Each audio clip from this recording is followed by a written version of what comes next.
Assalomu alaykum o'rtoqlar. Men hozir Sof Expo markazidaman. Samarqand viloyatida joylashgan. Bu yerda Agro Expo ko'rgazmasi bo'lyapti. Asosan bu ko'rgazmada qishloq xo'jaligi mahsulotlari, qishloq xo'jaligi texnikasi, texnologiyasi, sanoati ko'rgazmasi tashkil qilingan.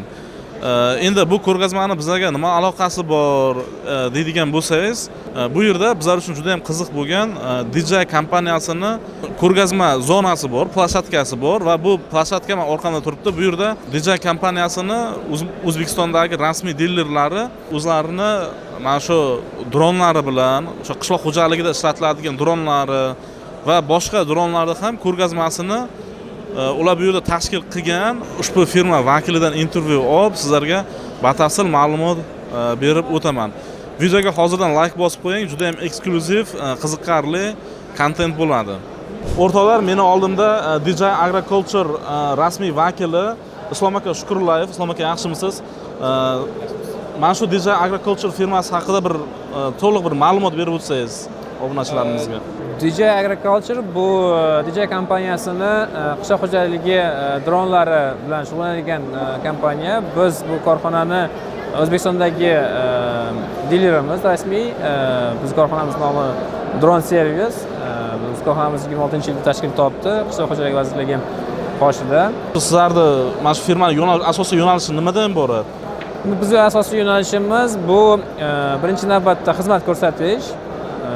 O'sha fermerlarimizga yengillik yaratib berildi. Hozirgi kunda o'sha o'z vaqtida ishlov berish uchun, masalan, hamma biladi, o'z vaqtida subsidiya berish, o'z vaqtida oziqlantirish, barakadan, o'z vaqtida deflyatsiyani qilish.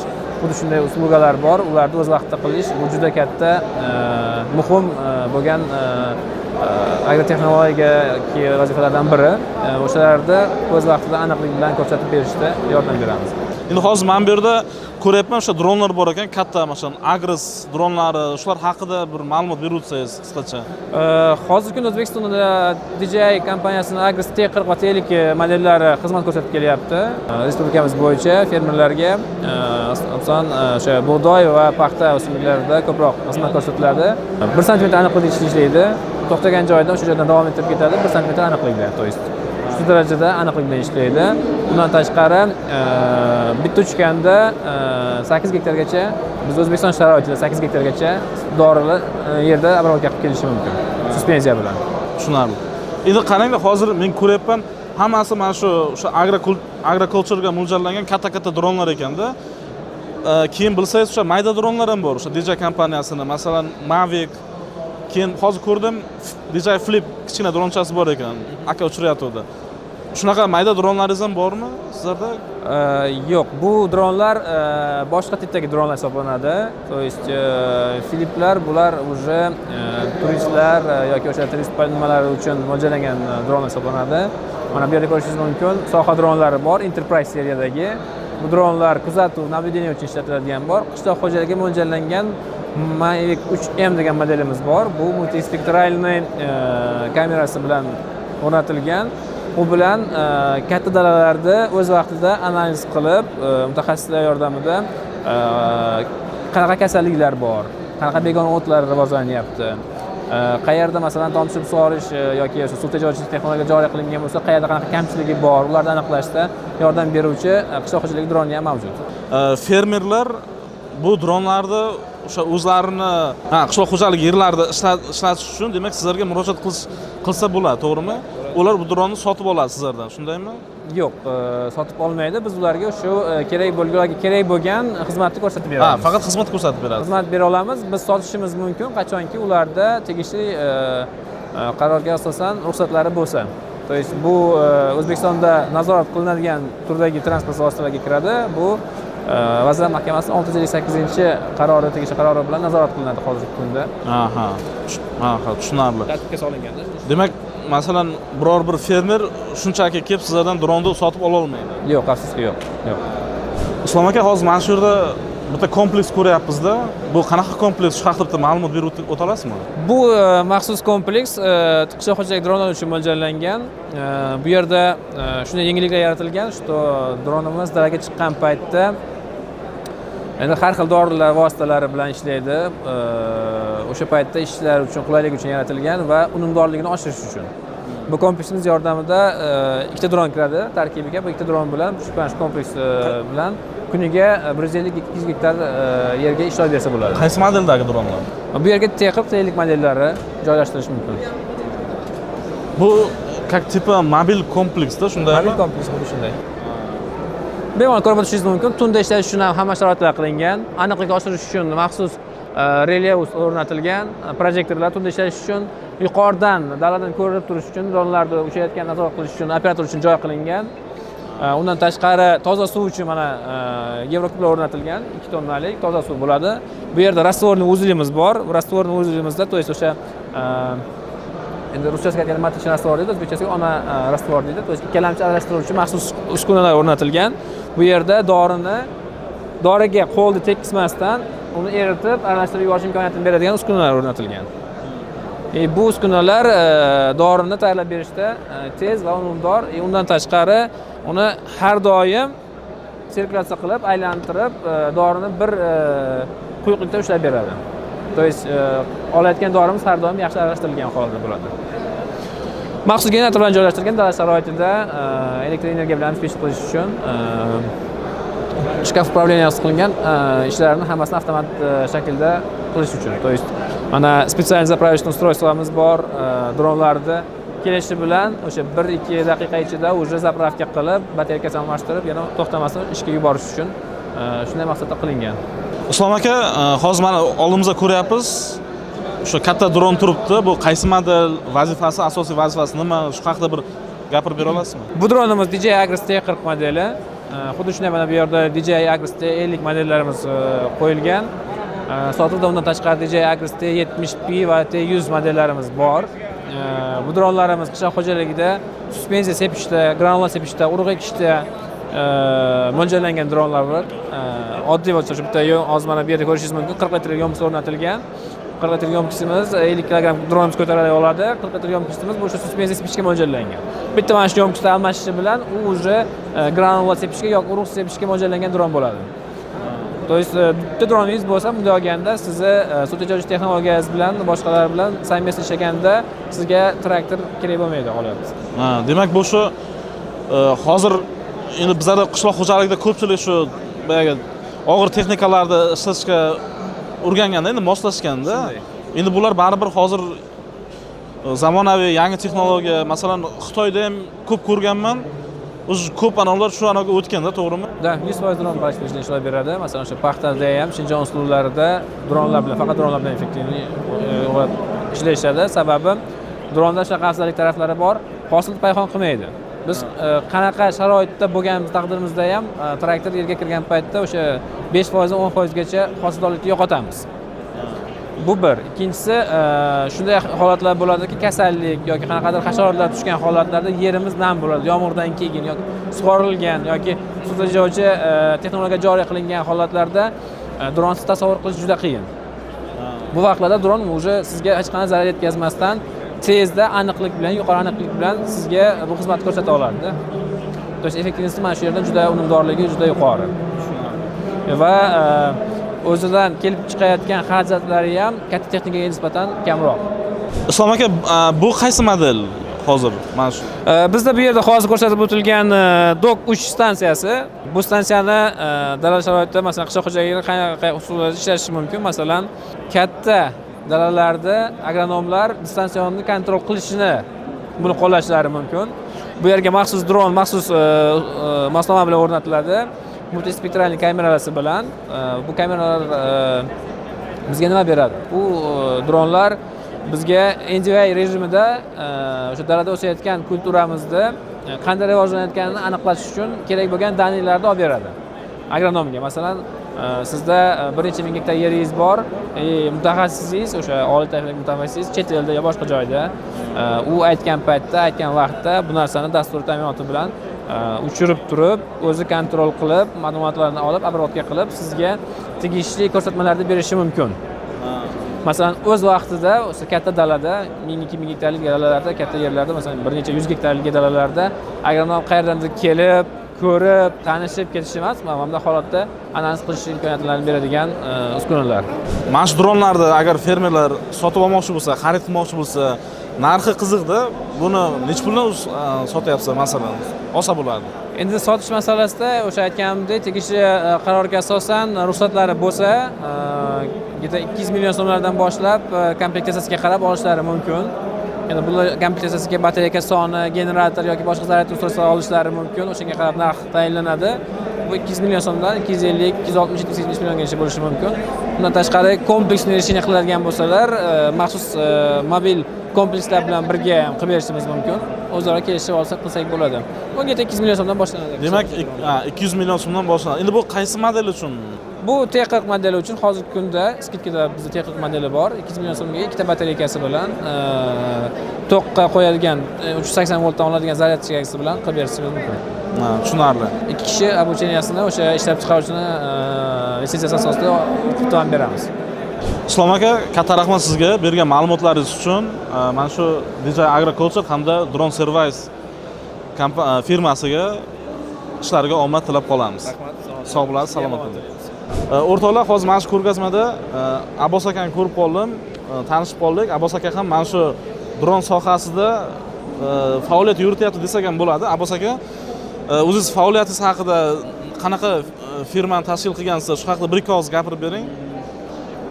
Aka, biz Andijon viloyati Andijon shahrida o'quv markazi ochganmiz, Aybos Academy deb.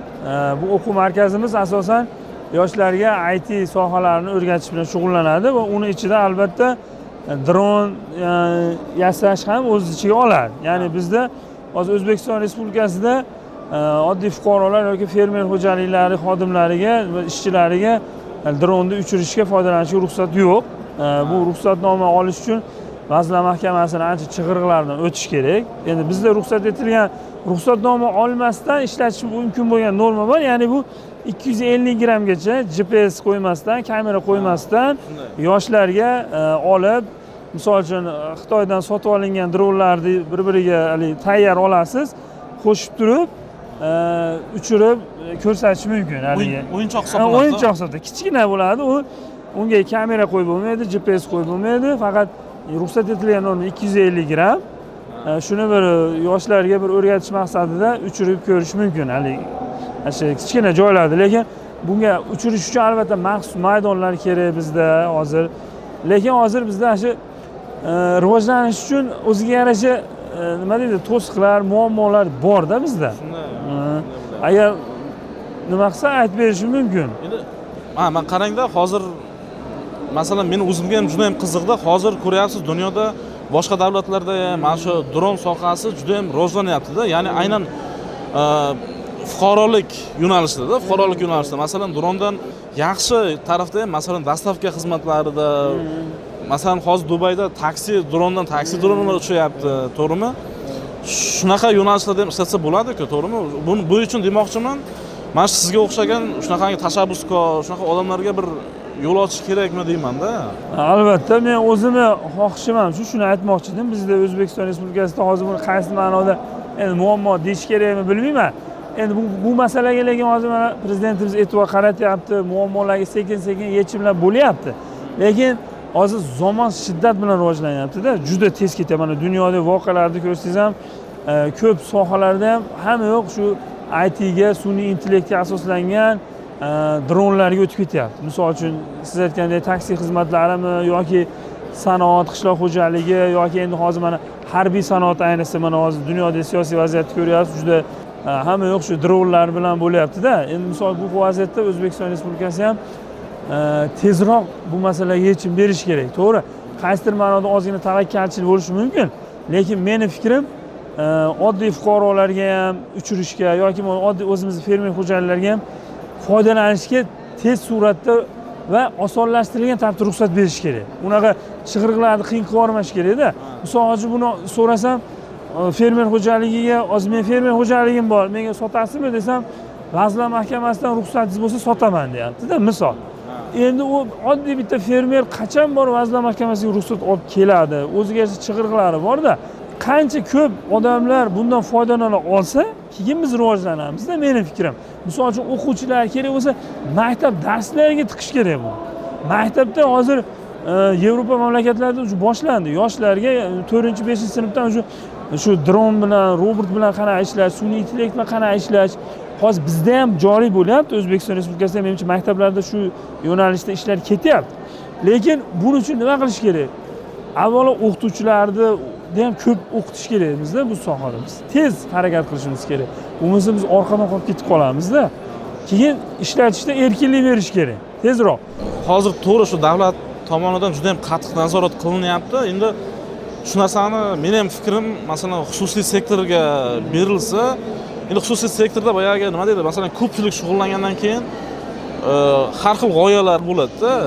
Hozir masalan, xuddi monopoliyada bo'lib qolgan. Endi monopoliyada bilasiz, unday rivojlanish uncha bo'lmaydi-da. Shuni xususiy sektorga berilsa, albatta, ruxsat berilsa yaxshi bo'lardi. Xususiy sektorga berish kerak. Endi bu birinchi o'rinda men misol bu sohaga qiziqaman. O'zim o'quv markazini shu ta'sischiman. Ta'sischi bo'lib ochganman. U yerda o'qituvchilarimiz bor. Xususiy sektorlarga albatta berish kerak, imtiyozlar berish kerak. Hozir berilyapti.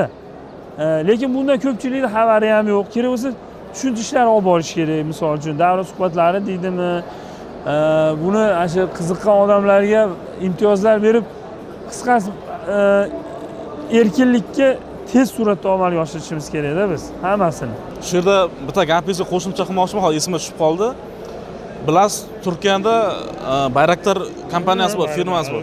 Ana shu Bayraktar kompaniyasining tarixini o'qiganman, qiziqqanman. Uni asoschilari shu oddiy odamlarda, ular ham shu sohaga qiziqib, mana shu dron uchirishga, samolyotlar uchishga qiziqib, shu narsani yo'lga qo'ygan va hozirgi kunda men ko'ryapsiz, Bayraktar o'sha harbiy sohada endi mudofaa davlati o'sha mudofaasini aniqib berayotgan, ta'minlab berayotgan o'zini asosiy katta dronlari bor-da. Masalan, Bayraktar TB2, keyin yana achiqchimi nima degan yangi dronlari chiqdi hozir. To'g'ri, Bayraktar kompaniyasi.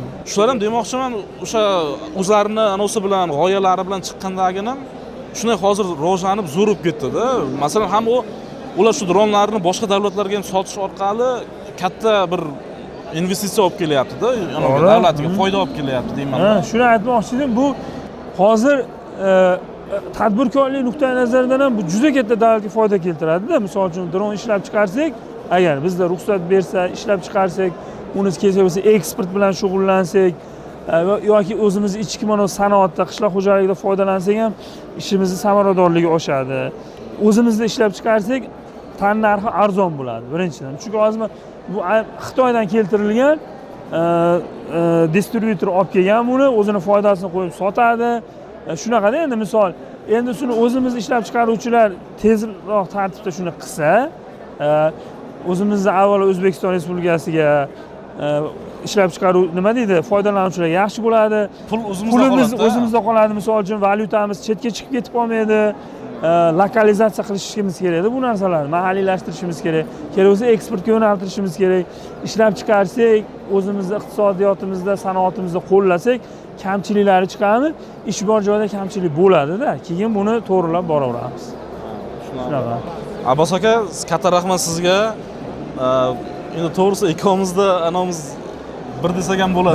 Dardimiz bir desak ham bo'ladi. O'ylaymanki, mana shu videoni bir mutasaddi tashkilotlar ko'rib, balkim qanaydir natija bo'lar yoki bir bo'ladi, albatta bo'ladi. E'tibor, balkim qanaydir e'tibor bo'lar degan umidamiz. Bo'ladi, o'zi bo'lyapti. Hozir mana boshlayapti, lekin yana ham tezlashsa yaxshi. Biz ham shu o'quv markazimiz bor, aytdim, agar uni sizga beraman, Instagram profillarini buni qoldiramiz.